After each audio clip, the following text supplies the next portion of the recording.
Why did everyone laugh when they saw the ink on her wrist? That question hung in the humid air of Eglund Air Force Base long before anyone knew the answer. It was Florida, and the sun pressed down so hard the tarmac shimmered like molten glass. Engines roared, forklifts chirped, boots scraped, and every corner of the base seemed to breathe urgency. If you didn't shout, you disappeared. If you weren't loud, you weren't seen. And Mara Katon was not loud. She moved like a shadow between crates and pallets, clipboard tucked close to her chest, her hair pulled tight under her cap. She was a senior airman in the Logistics Readiness Squadron, one of those people whose name rarely left the paperwork, whose job was to make sure things moved from point A to point B without disaster. Nothing glamorous, nothing anyone bragged about. Her silence made her invisible, and most were content to let her stay that way. But when eyes did catch her, they always landed on the same place, just above her right wrist. The tattoo. It wasn't big, it wasn't flashy, just a single wing, feather tips fine as threads, inked so black it seemed to catch shadows even in daylight. Beneath it, a string of numbers so small you might miss them unless you leaned close. Coordinates if you knew how to read the world, most didn't. And because they didn't, they laughed. A supply clerk with a wing tattoo must have been a joke, must have been a boyfriend's symbol, maybe something she'd picked up drunk on spring break. It couldn't mean anything serious. Not here, not in a place where rank strutted like armor and stories bigger than life walked around with mirrored sunglasses. They didn't know, not yet. On the flight line, an avionics tech nudged his buddy in the coffee line, nodding toward Mara as she signed off on a manifest. "Butterfly Brigade," he muttered. The buddy snorted. "Yeah, bet it's her high school mascot." The laughter never cut her. It washed around her like waves around a stone, and she slipped through it as if built for currents. Silence had been her language long before the ink. But there was something she hadn't told them, not yet. Inside Dock 12, the afternoon smelled of solvent and rubber. Mara stood over a rolling table, flipping pages with a rhythm so fast it looked rehearsed. Forms, signatures, numbers. It was muscle memory now. The crew chief for a C-130 needed NVG mounts yesterday. A comm shop requested Pelican cases. Weapons had misspelled thermal 3 different ways on their requisition. She sorted them without pause, her pen moving as if it knew where to land before she did. From the bay door, a staff sergeant's voice rang out. "You gonna flutter those little wings and fly me a forklift, Katon? We got pallets." A few mechanics chuckled, their smirks feeding each other. Mara didn't look up, she didn't need to. Her pen traced one last mark. She tapped her radio and said evenly, "Forklift 3 inbound to Dock 12. Seconds later, the machines beeping filled the bay, arriving before their laughter had finished dying. She didn't scold, she didn't defend, she didn't explain. She just kept moving. What none of them saw, what none of them could have imagined, was that 5 years earlier, someone with the same ink had lain hidden behind a cracked wall in a country never listed on a briefing slide. They had counted breaths between mortars, counted stars through broken tiles, counted seconds until a convoy took a turn it didn't know it needed to take. Lives had bent in the dark that night, pivoting on the wing inked into a wrist. But those stories never reached mess halls, and the people who survived them, they didn't tell. By 1:30 p.m., the Florida heat was at its cruelest, pressing even the shadows thin. The day tilted when a matte black Suburban rolled through the gate, trailed by a convoy that moved like thought you couldn't quite catch. Naval Special Warfare. They didn't stride, they didn't swagger. They simply arrived, 6 men who carried the kind of silence that turned rooms smaller by the second. Beards neat, scars quiet, eyes that seemed to mark exits and threats without ever pausing on a face. They weren't here for show. Word spread fast. NSW was pulling a pallet cleared under a DIA memo. Paperwork only one person on this base could untangle. Paperwork meant Mara Katon. She was already waiting at the cage, unlocking the chain, clipboard steady in her hand. "Sign here," she said, voice even, sliding the form across the desk. The youngest of the six, bright, restless energy bottled into one human form, grinned as his eyes dropped to her wrist. "Oh," he smirked, "you part of the wingettes." The others chuckled, "Careful, she'll flap at you." The warehouse crew smiled too, hungry not to miss belonging. Mara's expression didn't shift. "Print and sign," she repeated, tone patient, as if patience itself was a weapon. Because for her it was. Then the last man stepped inside, and the air changed. He was older. White threaded his temples like frost that wouldn't melt. The lines at his eyes looked cut by wind. His hands didn't fidget. They rested on the counter with the steadiness of someone who no longer needed to prove he was strong. Commander Nate Rohr. 20 years in jobs whose names never appeared on patches. A man built of silence that carried weight. He had meant to sign, confirm, and leave in under 6 minutes, but then his eyes found the tattoo. And he stopped. The bay fell still, forklift beeps in the distance, the hiss of a soda can popping open, someone coughing and forgetting to finish. Rohr leaned on the counter like a man who had just been tapped on the shoulder by the past. His gaze lingered on the wing, then lifted to Mara's face. Not recognition of a person, recognition of a pattern. Her calm, her shoulders, the stillness in her breathing. Memories surfaced like a submarine breaking through black water. And then he did the unthinkable. In a room where rank had choreography carved in steel, the SEAL commander saluted first.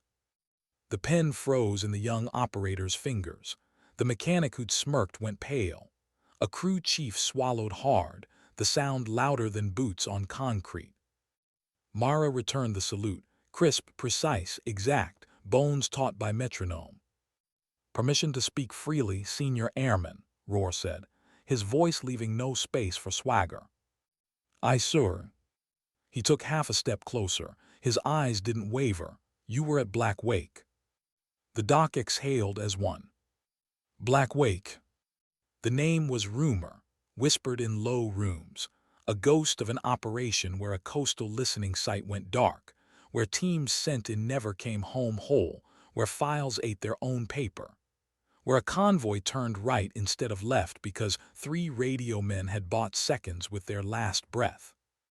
No one said the name aloud. No one dared.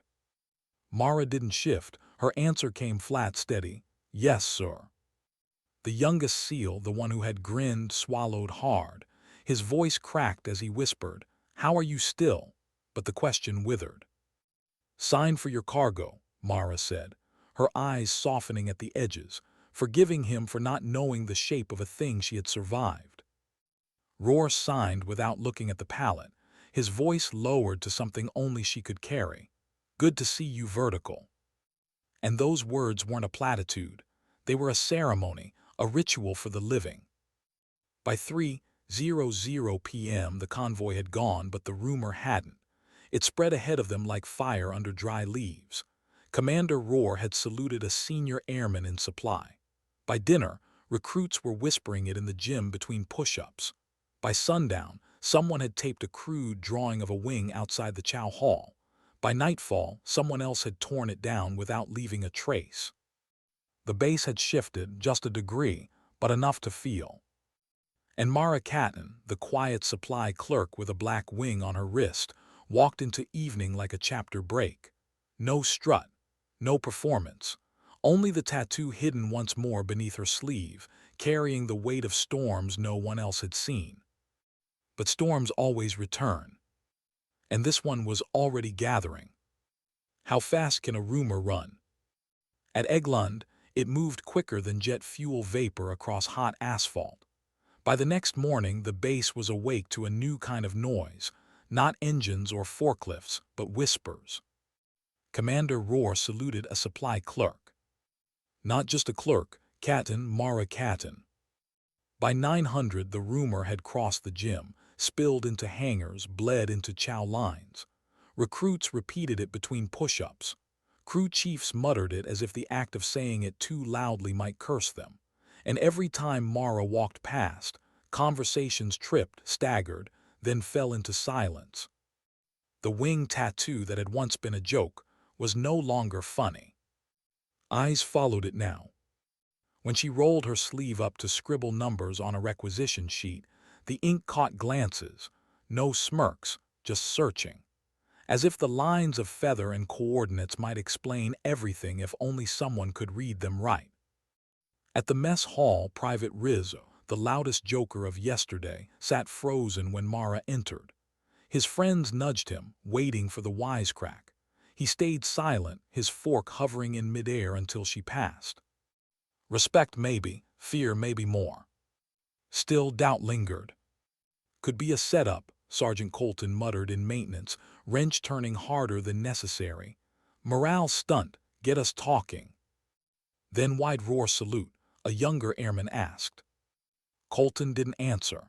His silence weighed heavier than his words. But in the command building, silence cracked into questions. Colonel Avery sat at his desk, classified file open, black bars blotting sentences like spilled ink. Katon, Mara, logistics. No combat record, no deployments, nothing unusual. He exhaled through his teeth, frustrated. Then turned the page. One line stood unredacted, scrawled in handwriting instead of print. Operation Black Wake. Casualty rate 78%. Survivors classified. He closed the folder slowly, fingers drumming on the cover. He knew better than to chase shadows stamped with clearance too deep for him. And yet, something told him Mara Katon was not what her file said. By midday, even the air carried it. The base still roared with forklifts, engines, turbines. But behind the sound there was something quieter, distance. When Mara crossed the flight line, heads turned. Crews paused mid-task, pilots slowed steps, recruits straightened as if inspected. No one asked, no one dared. It wasn't the easy mockery of before. It was something else, something sharper, the weight given to people you weren't sure whether to fear or admire. At 1500 hours, that weight grew heavier. General Whitaker arrived from the Pentagon. His convoy cut through the gate, uniforms pressed to perfection, ribbons stacked like bricks of history. He didn't stop at operations, didn't stop at command. He went to Dock 12. Mara looked up as he entered, his presence filling the bay like a tide. He wasted no words. His gaze dropped to her wrist, lingered on the ink, then rose to meet her eyes. "You keep your head down, Katon," he said quietly. "And if anyone asks about Black, you tell them nothing." "Yes, sir," she replied, tone flat, controlled, as if her voice had already practiced carrying silence. The general held her gaze a second longer, then nodded and left. Onlookers stared, airmen, NCOs, even officers. Generals did not make detours for supply clerks. The whispers flared again, louder, faster. And then night fell. But it wasn't weather that shifted. The skies were clear, stars sharp above the base. The storm came another way. At 2:20, radar screens flickered. A technician frowned, tapped the glass, swore. "Grids dropping out, run diagnostics." "Already did twice." Seconds later, Hangar 7 went dark, then Dock 12, then half the eastern grid. The flight line sputtered under emergency power. For the first time in years, Eglund Air Force Base stood vulnerable. In her barracks, Mara opened her eyes before the alarm sounded. Years of muscle memory snapped her upright. Boots laced in seconds, uniform half thrown on. She didn't need sirens.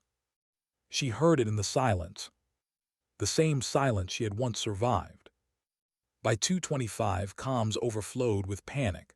Unidentified contacts. North perimeter breached. Possible breach, no visuals. The younger airmen scrambled, hands shaking over rifles they had qualified on but never thought they'd fire. Shouts tangled with static, fear louder than anything else. In Dock 12, the blackout felt like drowning. Emergency panels glowed red. Shadows shifted against the walls. Mara stood still in the chaos. "Shut the bay doors," she ordered, calm, clear, cutting through panic. No one moved. Her voice rose, not loud but sharp enough to slice hesitation. "Now." Hands fumbled for switches. The massive doors groaned shut. The bay dropped into deeper dark. "Kill the light," she said. Someone protested, but "Kill it." The click plunged them into near-total shadow, broken only by the red glow of emergency strips. "Don't silhouette yourselves," Mara continued, tone steady. "Not a request, a command." Her eyes swept the room, faces pale, hands trembling. "Perimeter's already breached," she said. A sergeant froze. How do you know?" She rolled her sleeve higher. The wing ink caught the red light, stark and unforgiving. "Because this isn't the first time I've heard silence like this." The words landed heavy. Outside, gunfire cracked, controlled bursts. Not vandals, not amateurs, operators. Shadows moved low, fast, disciplined. Mara chambered a round with the fluid grace of someone who had done it before, more times than she would ever admit. The younger airmen stared. They didn't need her to answer the question trembling in the air. They saw it in her hands. She wasn't fumbling, she wasn't learning, she was remembering. "Positions," she snapped. "Barricade the west wall, funnel them here if they break through. Short bursts, behind cover, no panic fire." No one argued. No one laughed. For the first time they listened. Minutes stretched heavy as lead. Shadows flickered at the reinforced glass. In the distance an explosion rattled the walls, then silence again. Too much silence. Mara's handheld crackled, not bass comms, a frequency she hadn't heard in years, a code no one should know. "Wingfall confirmed, repeat, wingfall." Her chest tightened. That word didn't belong here. Wingfall, the classified call sign from Black Wake, the mission she'd been erased from. She keyed the mic. "Wingfall active, identity." Static hissed, then a reply low, steady. "Stormfront 2 minutes." Her eyes narrowed. She knew that voice, Commander Roar. She turned to the frightened airmen pressed against crates. "Hold for 2 minutes. Reinforcements inbound. Fire only if they breach." They nodded, fear tempered now with something else. Trust. 2 minutes stretched like 2 hours. And then headlights split the night. A convoy thundered through the south gate, armored vehicles spitting arcs of light. Dock 12 shook with the counterattack. The SEALs had arrived. Mara kicked the bay door open just enough to form a firing line. Her first shot cut down a shadowed figure mid-sprint. Her second dropped another before he reached cover. The airmen followed, bursts tight and controlled, exactly as she'd told them. By 300, the fight was over. Bodies scattered across tarmac, 2 intruders captured alive, smoke curling from breaches in the north fence. Commander Roar strode into Dock 12, helmet tucked under his arm, his eyes locked on Mara. He didn't smile, he didn't need to. "Still leading Ghosts, Wingfall," he said quietly. The younger airmen turned toward her, all breaking through their exhaustion. The quiet clerk with the wing tattoo had just held the line. Mara lowered her rifle, voice soft. "The wing isn't decoration." And the silence that followed wasn't dismissal anymore. It was reverence. What does dawn look like after a night that should never have happened? At Eglund, it looked like smoke. The Florida sky blushed orange as the sun climbed, but the flight line below wore the scars of a battlefield. Fences along the north perimeter sagged, shredded by shaped charges. Smoke curled in thin ribbons from the breaches, faint but bitter. Spent casings glistened like dew on the wet tarmac. Medics knelt among the wounded, patching tourniquets, bandaging arms slick with blood. Some of the injured wore American uniforms. Others didn't. For the first time in decades, one of the largest U.S. air bases had been attacked on its own soil. And for the first time, a supply clerk's name was the reason it hadn't fallen. Inside Dock 12, the air smelled of cordite and sweat. Young airmen slumped against crates, rifles loose in their hands, faces pale with shock. They'd fired in anger for the first time. Some trembled. Some stared blankly into the distance, too hollow to speak. But they were alive. And they knew why. When Commander Rohr entered, helmet tucked under his arm, the silence was reverent. His boots struck concrete with measured weight, but no one moved until his eyes swept the room. "You did well," he said finally, voice low but steady. "You listened." He didn't need to say more. The truth sat heavy in the room. The orders hadn't come from him. They hadn't come from any officer. They had come from Mara Katon, the quiet clerk who had stood where panic lived and cut through it with calm. His gaze found her. "Wingfall," he said, pitched so only she could hear. Mara's jaw tightened. She shook her head once. "Not my place." Rohr studied her, then gave the smallest nod, the kind that said he understood even if he didn't agree. By mid-morning, Colonel Avery and General Whitaker stood inside Dock 12, their uniforms crisp, their faces anything but. They'd already been briefed. A coordinated assault, intruders with training, intent unclear but dangerous. Yet the first line of defense had not been officers or even trained infantry. It had been airmen under the command of a logistics clerk. The general's voice cut the silence. "Airman Katon." Mara stood, straight-backed, hand steady. Her uniform was smudged with grease and soot, but her gaze was clear.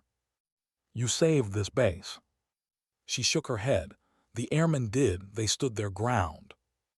"They stood because you told them how," Rohr interjected, his tone sharp with certainty. Whitaker's eyes dropped to her wrist, to the black wing. His expression shifted, recognition flickering, but he masked it quickly. "Black Wake," he muttered under his breath, then louder for all to hear.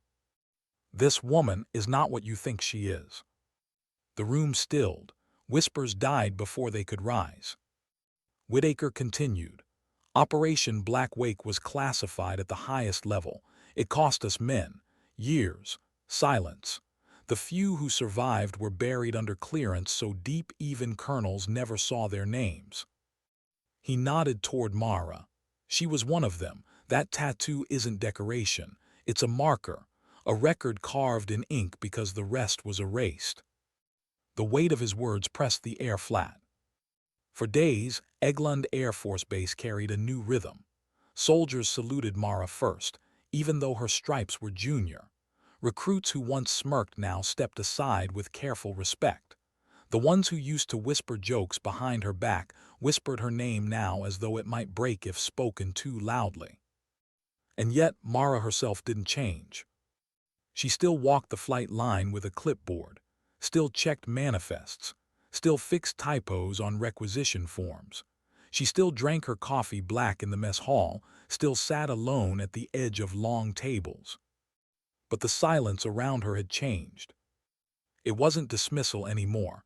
It was acknowledgement. Dock 12 itself changed too.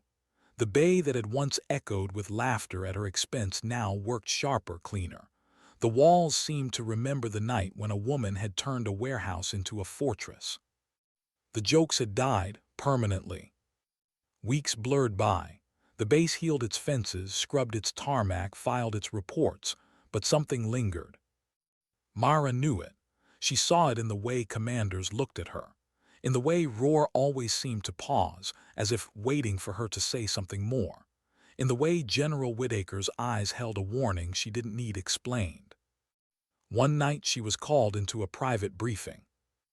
Only Rohr and Whitaker waited inside. No aides, no clerks, just two men and the silence between them. The general spoke first. "We could reinstate you. Special Activities Division, full clearance, you'd be leading again." Mara studied the table, the wood grain, the scratches at its edge. She lifted her eyes slowly. "I don't need rank," she said softly. "I don't need medals." "Then what do you need?" Rohr asked. Her voice didn't waver. "To be where I can protect without being seen. That's what the wing means." The room was quiet for a long moment. Then Roar nodded once, the faintest trace of respect deepening his weathered features. Then stay as you are, but when the storm comes again, and it will, you'll be ready. Mara didn't smile, she just inclined her head. I always am. That night under the Florida stars, the ink on her wrist caught the faint glow of the flight line's lights. To most, it was still only a tattoo, but to those who had seen her stand unflinching in the dark, it was a marker. A reminder that sometimes the quietest person in the room is the one who saves it. And on the wall of Dock 12, written in marker by an unknown hand, a phrase appeared. No one dared erase it. Respect the wing. Why does silence frighten commanders more than noise? At Eglund, silence began to spread after the attack, not just among the airmen who followed Mara's orders, but in offices with polished wood and locked filing cabinets. Reports had gone out. Washington had questions, and those questions had weight. How had a senior airman, a supply clerk, commanded a defense against a professional strike team? How had Commander Roar recognized her, saluted her, named her with a call sign buried in classified ink? And how had she known what to do before anyone else understood what was happening? Colonel Avery felt those questions pressing every time his phone rang. Higher headquarters wanted answers. So did the Pentagon, but the file on his desk, thick with black bars, gave him none. Mara Katon, logistics, no combat history, no deployments. It didn't add up. The men who'd survived Black Wake were ghosts, files erased, identities hidden even from colonels. Yet one of them walked the flight line with a clipboard, moving pallets like it was her only duty. And she acted like she wanted it to stay that way. By the second week, the unease had grown too loud to ignore. Airmen avoided meeting her eyes. Officers saluted her too quickly, unsure if they were supposed to. Recruits whispered her name like a prayer. Myra noticed it all. She felt it in the mess hall where silence trailed her footsteps. She saw it in the way conversations bent around her presence, avoiding her like a stone in a stream. The solitude that had once been chosen was now imposed. She wasn't invisible anymore. She was untouchable. And she hated it. That night she sat on her bunk, elbows on her knees, staring at the ink on her wrist. The wing glistened in the dim light, the coordinates sharp against her skin. She traced the numbers with a fingertip. They led back to a place she never spoke of, a place burned into her bones. Black Wake. The convoy, the radio men, the silence after the storm. She could still hear it sometimes, like tonight. Her roommate stirred in her sleep, oblivious. Outside, generators hummed. Jets roared faintly in the distance. But under all of it, Mara heard something else. Memory. And memory didn't sleep. The next morning, she found her way to Dock 12 early, before the forklifts, before the chatter. She moved among the crates, the walls too familiar now. It smelled of oil and old dust. Her fingers brushed the steel edge of a container. She wondered how long the graffiti would stay on the wall, respect the wing. No one had erased it yet. No one dared. By noon, the storm came. Not weather, not intruders. Washington. A Pentagon team arrived unannounced. 3 officers in pressed uniforms, eyes sharp, briefcases locked. They didn't ask where command was. They asked where she was. Mara met them in Colonel Avery's office. The colonel looked uneasy, as though the floor had been pulled from under him. Senior Airman Katon, the lead officer said. His voice was even, practiced, too practiced. You'll answer a few questions. She stood straight, hands at her sides. Yes, sir. Black Wake, you were there. Her pulse didn't change. Yes, sir. You survived. Yes, sir. His eyes narrowed. How? She didn't answer. The silence stretched, brittle. The colonel shifted in his seat, his jaw tight. Finally, she spoke.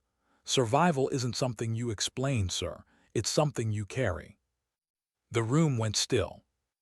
The officer leaned back, unsatisfied but cautious.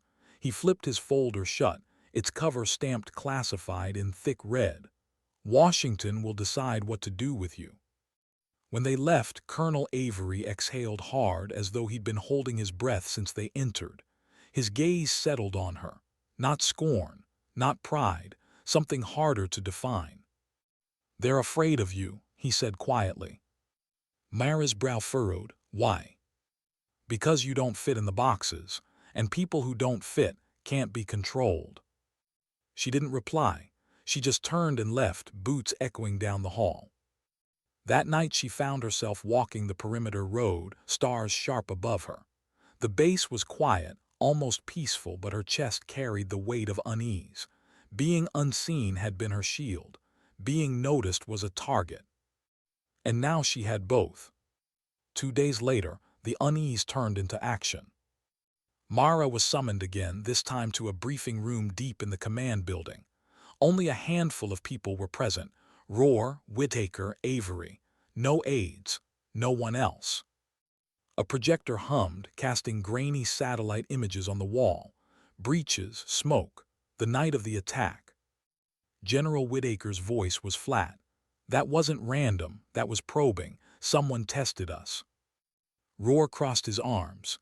"They wanted her. Doc 12 was a target of opportunity. They came for wingfall."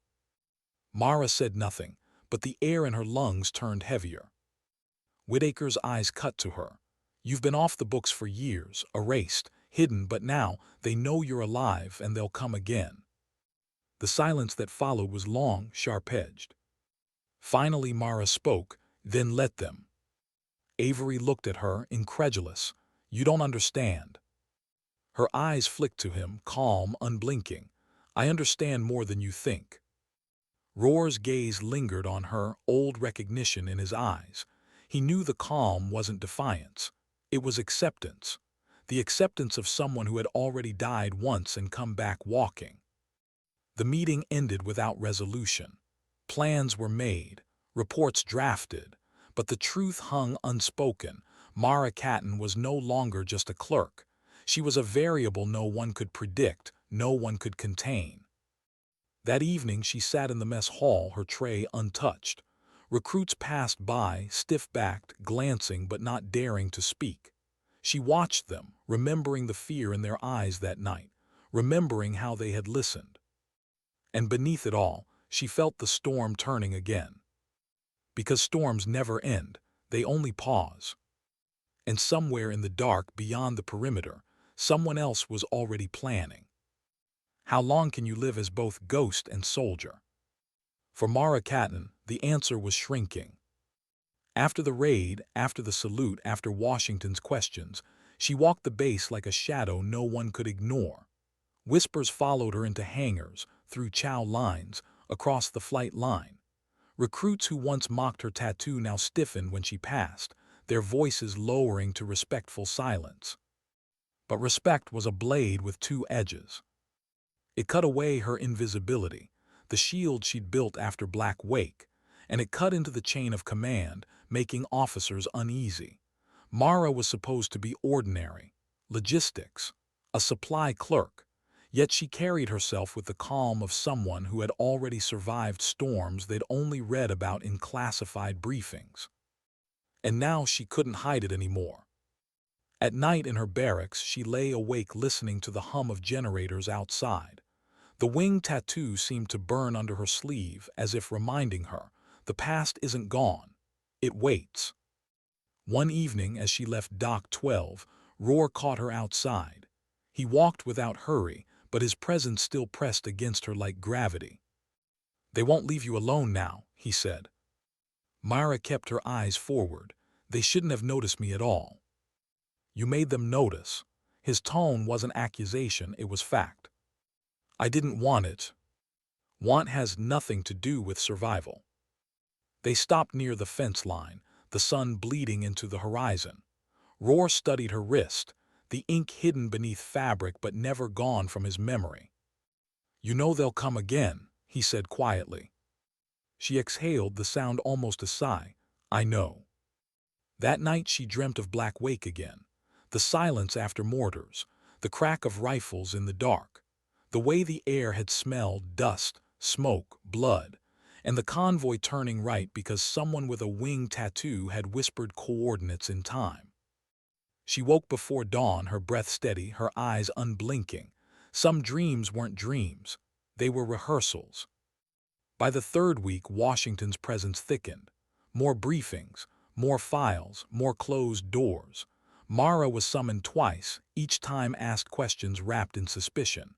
Each time she gave the same kind of answers, spare, unyielding, controlled. And still the unease spread. Colonel Avery confided in Whitaker one evening, his voice low, almost reluctant. She scares them, not because of what she did, because she didn't break. Most people come back bent. She came back quiet, too quiet. Whitaker didn't disagree. And in Dock 12, the young airmen carried their own unease. They had followed her. They had lived because of her. But living with that knowledge was its own weight. Some avoided her gaze. Some sought it, hungry for reassurance. She gave neither. She gave what she always had, silence.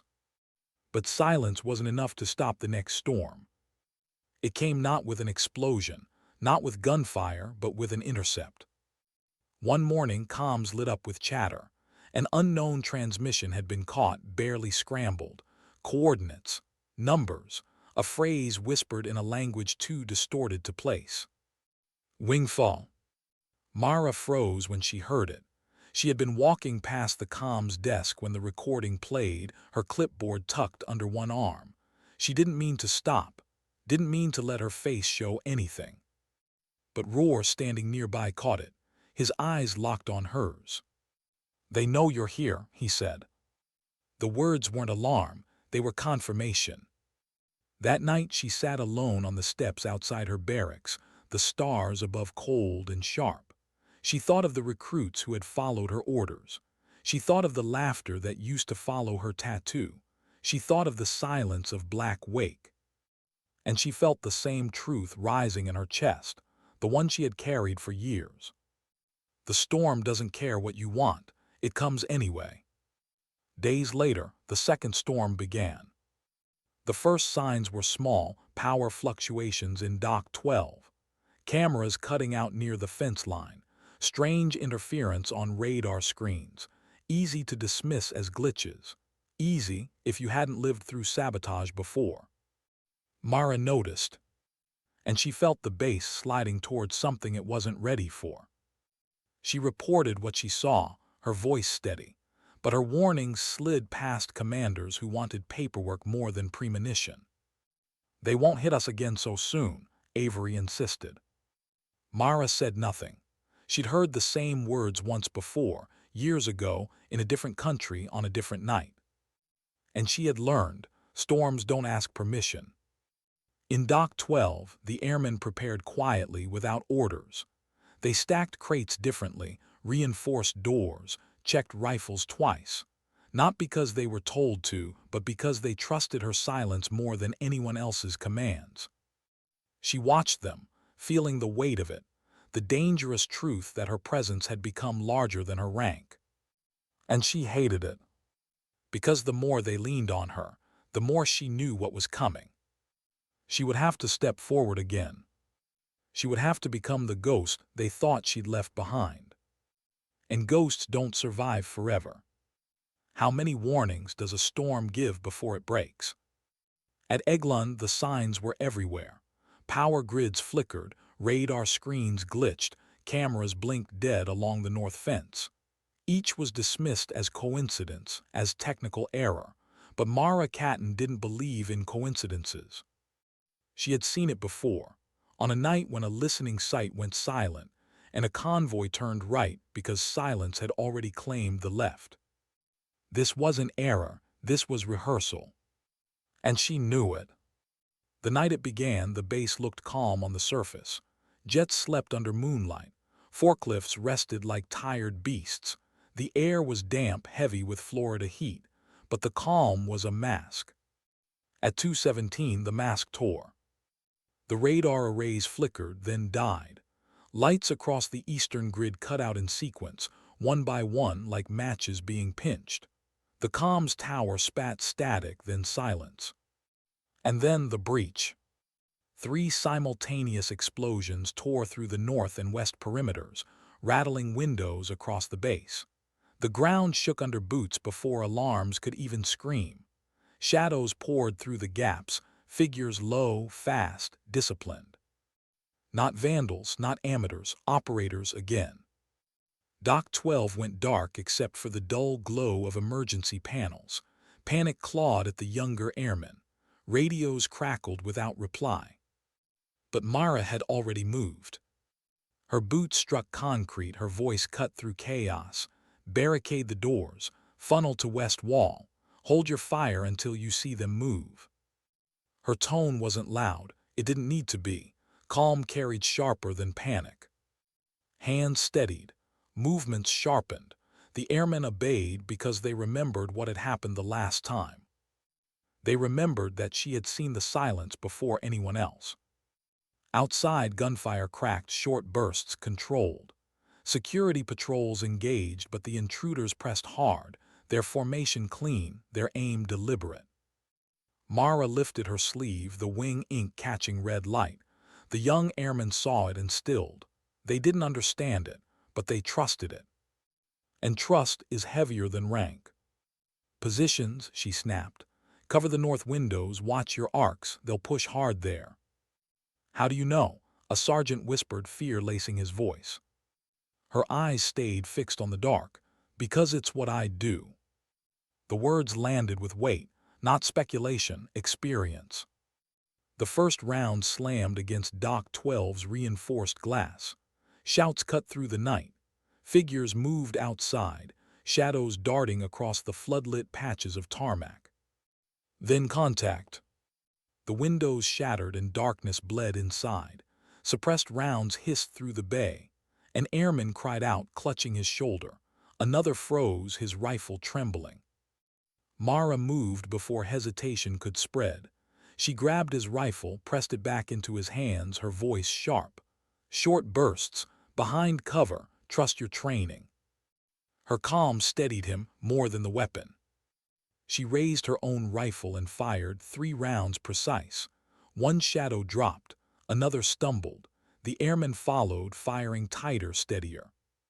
The fight was chaos, but not collapse, not this time. Outside, the intruders regrouped. A shaped charge rattled the bay door, shaking dust from the rafters. The airmen flinched. Mara didn't. West wall, funnel them here.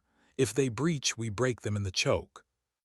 They scrambled into position, fear braided with something else now, belief. Minutes dragged like hours. The firefight pressed and ebbed, shadows clawing for entry, airmen holding their line. Every shot echoed with more than noise. It carried the weight of survival, of trust in the quiet figure at their center. Then comms. Her handheld crackled, static, then a voice, low, familiar. Wingfall status. Her chest tightened, she keyed the mic. Wingfall active, engaged, holding. Stormfront inbound, the reply came. Roar 2 minutes. 2 minutes. The longest stretch of silence Mara had ever carried. The intruders pushed harder. Suppressed fire stitched across crates. An airman screamed, his rifle clattering. Mara dropped beside him, dragged him behind cover, pressed a tourniquet against his arm. Stay with me, she whispered, her hands steady even as blood slicked her fingers. Breathe, that's all, just breathe. She shoved the rifle back into his good hand, her eyes locking with his. You're still in this. And somehow he believed her. The assault reached its peak, shadows crashing against Dock 12 like a tide. Then headlights split the night. The convoy roared through the south gate, armored vehicles spitting fire. The counterattack slammed into the intruders, breaking their formation. Commander Roar's voice cut through the chaos. Wingfall status. Mara keyed her mic. Vertical. Hold position, we'll clear them. The fight broke in waves. Intruders fell back, their formation shattered. Some dropped where they stood, cut down by precise arcs of fire. Others scattered into the dark, vanishing beyond the breached fences. By 300, it was over. Dock 12 was scarred, windows shattered, walls pocked with rounds, airmen wounded and wide-eyed. But it still stood. And they were alive. When Roar entered, helmet under his arm, his eyes went straight to her. Not to the wounded, not to the damage, to her. "You held them," he said simply. She lowered her rifle, her breathing steady. "We held." The young airmen looked at her with awe threaded through exhaustion. Some had blood on their hands, on their uniforms, but they were standing. Because she had stood first. Word spread before dawn. Another attack, another defense. And again, the quiet clerk with the wing tattoo had been at the center. By morning, Dock 12 had become more than a warehouse. It was legend. And Mara Katon was no longer just a rumor whispered in chow lines. She was a symbol. And symbols are dangerous. Because symbols can't hide. What happens when the quietest person in the room becomes the loudest rumor in Washington? By the week after the second attack, Eglund was no longer just a base. It was a question mark hanging over the Pentagon. The largest strike on American soil in decades had been held off not by generals, not by technology, but by a logistics clerk. Mara Katon. Her name, once unknown, now pulsed through corridors in D.C. like static no one could shake. Meetings turned sharper. Classified files were pulled, reviewed, redacted again. Commanders whispered to one another in rooms with locked doors. And at the center of it all was a woman who still carried a clipboard across the flight line, as if nothing had changed. But everything had. Recruits stiffened when she passed. Officers saluted her first. The wing tattoo, once mocked, now drew gazes like a compass needle. The graffiti still marked the wall of Dock 12, "Respect the wing."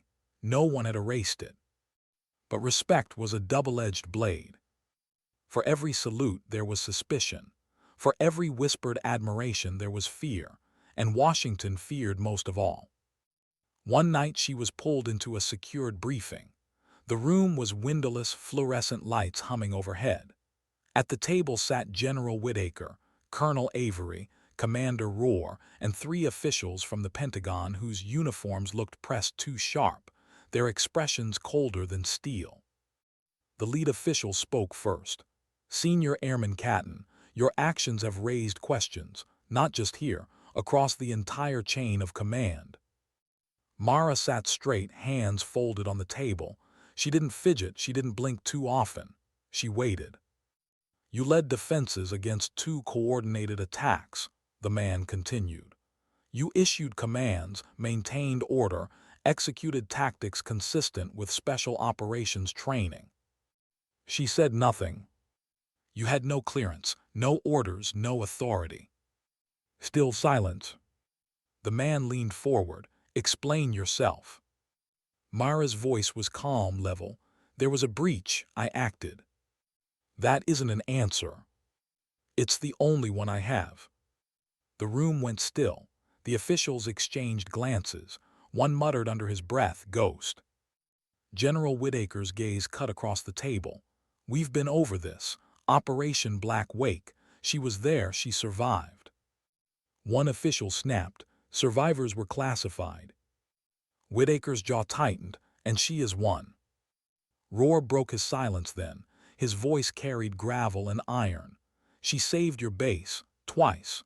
You're alive to question her because she refused to break." The officials didn't flinch, and that's precisely why she's a problem. Avery shifted in his chair, uneasy. "Problem. Symbols attract enemies. They destabilize command. If she stays, every private on this base will look at her before they look at their co. You can't build discipline around a ghost." Mara's expression didn't change, but inside her chest something tightened. A symbol, a ghost, a problem. All she had ever wanted was silence. Now silence had turned into weight. When the meeting ended, Whitaker stopped her at the door. His voice was low, almost tired. "They don't know what to do with you, and neither do we." She met his gaze, steady. "Then let me do what I was doing before." You think they'll let you hide?" Her silence was answer enough. That night Mara walked the flight line alone. The air smelled of jet fuel, the hum of generators steady in the dark. She thought of Black Wake, of the convoy, of the silence that followed. She thought of the recruits who had looked at her with awe after the fight, their eyes shining with belief she hadn't asked for. And she thought of the truth. Belief was heavier than bullets. In the mess hall the next day, Private Rizzo, the joker who had once mocked her tattoo, approached her tray. His voice was quiet, uncertain. "Ma'am," he said, fumbling, we wanted to thank you for that night." Mara looked at him, saw the fear still etched in his eyes, saw the guilt too, the kind that clings when you've survived something you shouldn't have. Her voice was softer than usual. "Don't thank me. Remember what you did. You stood. That matters." He nodded, his throat working hard. His friends hovered nearby, unsure, reverent. When they left, Mara sat alone again, but the silence felt different now. Not dismissal, not reverence, something heavier, responsibility. She hated it. The following week, Washington made its move. Orders came down. Mara was to be reassigned, quietly, temporarily, pulled off Eglund before the symbol grew larger than the base could hold. Rohr brought her the orders himself. He found her at Dock 12, standing beneath the marker scrawled on the wall, "Respect the wing." His face was carved in lines deeper than usual. He held out the envelope. "They're sending you away." She didn't take it, because they're afraid. "Yes." She finally reached for it, fingers brushing the seal. She didn't open it. "I didn't ask to be seen," she said quietly. "No one ever does," Rohr replied. The silence stretched. He studied her, as if trying to memorize the shape of her stillness. "They'll keep calling you back," he said. "Storms don't leave ghosts alone." Her eyes flicked to the ink on her wrist, hidden now under her sleeve. "I know." That night she packed her duffel, folded her uniforms, tucked away the few personal items she allowed herself. She sat on her bunk, staring at the bag. She could disappear again, slip back into silence. But silence was never simple. It came with a cost. And Mara Katon knew better than anyone, costs don't vanish. They wait. By dawn her transfer was set. A convoy idled near the gate, orders in hand, command watching. The airmen of Dock 12 gathered quietly, unbidden, near the fence line. Not cheering, not saluting, just standing, their silence heavier than any words. She looked at them once, nodded, and climbed into the vehicle. The convoy rolled out, the gate shut behind. And the base exhaled, as if it had lost something it didn't know how to name. Mara sat in the back of the vehicle, eyes on the horizon. She didn't look back. Because ghosts don't. What do you leave behind when you've built your life on silence? For Mara Katon, the answer wasn't medals or headlines. It was a shadow stretched across a flight line. The convoy carried her east, tires humming on blacktop, headlights cutting the pre-dawn haze. The base behind her shrank into distance. She didn't look back. She never had. Ghosts don't. But Eglund didn't forget. By the second morning of her absence, Dock 12 worked slower, quieter. Forklifts still beeped, manifests still needed signatures, crates still moved from pallets to planes. But something was missing. The easy banter, the half-jokes. Even the silence wasn't the same. It was heavier now, as if the walls themselves remembered the nights when laughter had died and orders had saved lives. The graffiti remained, "Respect the wing." No one scrubbed it off, no one dared. In chow lines the recruits whispered differently, not in mockery, not even in awe, but in something softer, reverence. They asked questions no one could answer. Who was she? Where did she go? Would she come back? No one knew. And those who did, Rohr, Whitaker, Avery, kept their silence. Some truths belonged to shadows. In Washington, her name became a problem file. A folder moved from desk to desk, redacted until even her silence became classified. Some argued she should be brought back into the fold. Others said bury her deeper. No consensus came, because how do you control someone who refuses to claim control over herself? Mara stayed quiet. She moved where orders told her, never above the radar, never with fanfare. She carried her duffel, her clipped tone, her ink hidden beneath fabric. She did her job. She kept her head down. But the wing still spoke. In a maintenance shop at Eglund, an airman who'd once frozen in Dock 12 lifted his rifle steadier because he remembered her hand pressing it back into his grip. In the chow hall, Private Rizzo bit his tongue before joking, remembering her quiet correction. You stood. That matters. On the flight line, young recruits traced the shape of wings on scraps of paper, as if memorizing its lines could make them braver. She was gone, but she was. Because storms don't end when skies clear, they echo. And Mara was an echo they couldn't erase. Weeks later, Commander Rohr stood at Dock 12, helmet tucked under his arm. He looked at the scrawled marker on the wall. Respect the wing. His jaw tightened, but his eyes softened. A younger SEAL approached him hesitant. Sir, was she really? Rohr cut him off gently. Doesn't matter what she was, matters what she did. The younger man nodded, unsure but silent. Rohr let his gaze linger on the wall one last time. Some marks you don't erase, some you carry. Out in the world, Mara walked without fanfare. She signed forms. She carried crates. She spoke when necessary and fell silent when it mattered more. She lived as if the wing on her wrist was not a story but a vow. And maybe it was. Because sometimes survival isn't about being loud. Sometimes it's about being steady when the world falls apart. Sometimes it's about carrying silence so others can breathe. Mara knew that. She had always known it. One night far from Eglund, she sat beneath an unfamiliar sky. The air smelled different, drier, cooler. Stars scattered sharp above her. She pulled her sleeve up, let the wing catch moonlight. She traced the ink with her finger, the coordinates sharp against her skin. She whispered into the night, not for anyone else to hear, still here. And silence answered, heavy, patient, endless. Back at Eglund, the legend only grew.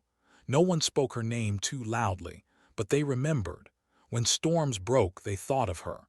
When silence pressed too heavy, they remembered she had stood in it, calm and unshaken. And Dock 12, once a warehouse, became something more. Pilots paused there before missions. Recruits lingered there after drills. The bay had turned into a place of weight, of memory, because sometimes buildings remember. And Dock 12 remembered Mara Katon. The wing wasn't decoration. It wasn't a joke. It was survival inked into flesh, a marker of storms weathered and storms yet to come. And maybe that was the point. Sometimes strength doesn't shout. Sometimes it doesn't even speak. Sometimes dignity doesn't explain itself. It simply acts.